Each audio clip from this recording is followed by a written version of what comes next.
साधु और बाढ़ प्रेरणादायक कहानी।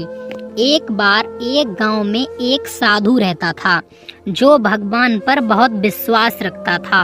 एक बार वह साधु पेड़ के नीचे बैठा था और भगवान को याद कर रहा था तो अचानक वहां बाढ़ आ गई। चारों तरफ पानी ही पानी। सब लोग अपने आप को बचाने के लिए ऊपर पहाड़ की तरफ भागने लगे। उनमें से एक आदमी ने देखा कि इस हालत में भी साधु जी भगवान की तपस्या कर रहे हैं। उसने सोचा कि ये अपने आप को बचाने के लिए कहीं जा क्यों नहीं रहे हैं। तो उसने साधु से बोला, अरे आप कहीं जा क्यों नहीं रहे हो? आप भी मेरे साथ ऊपर पहाड़ की तरफ चलो, नहीं तो डूब जाओगे।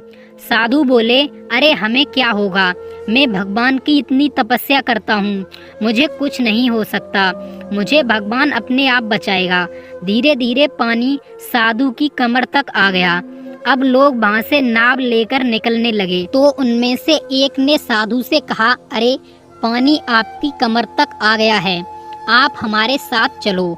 तो साधु ने कहा कि नहीं नहीं, भगवान मुझे अपने आप बचाएगा। और वह नाव वाला भी वहाँ से निकल गया। कुछ देर बाद पानी इतना बढ़ गया कि साधु के सिर तक पहुँच गया और अब लोगों को बचाने के लिए हेलीकॉप्टर निकलने लगे।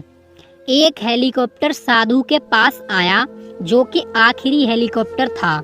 साधु के पास नीचे रस्सी फेंकी और बोला, इसे पकड़ो और ऊपर आ जाओ, नहीं तो आप डूब जाओगे।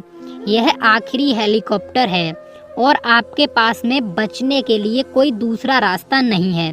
साधु ने कहा, यह रस्सी वापस ऊपर खींच लो और आप चले जाओ।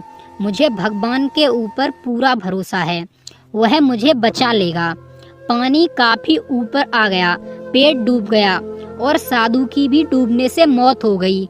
मरने के बाद साधु भगवान के पास गया और बोला, भगवान मैंने पूरी जिंदगी आपकी तपस्या की, अपना सारा जीवन आपकी आराधना करने में लगा दिया, फिर इतने भरोसे के साथ इंतजार किया कि आप मुझे बचाने आओगे, लेकिन वहाँ मेरी डूबकर मौत हो गई और तुम नहीं आए, ऐसा क्यों? भगवान बोले, मूर्ख इंसान, एक नहीं 3 बार आया था, वो तीनों बार मैं ही तो था।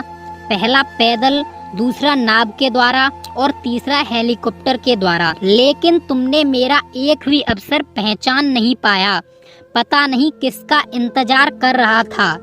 इस तरह से जिंदगी में हमें ऊपर वाला बहुत से मौके देता रहता है, लेकिन हम सब उस मौके को ठुकराकर पता नहीं किस चीज का इंतजार कर रहे होते हैं कि वो होगा तभी मैं करूँगा। और इस बात पर अड़े रहने से एक वक्त के बाद वो मौका हाथ से निकल जाता है और हम कुछ नहीं कर पाते हैं। तो किसी भी अच्छे समय का इंतजार मत करो, जो भी करना है आज और अभी से ही शुरू कर दो।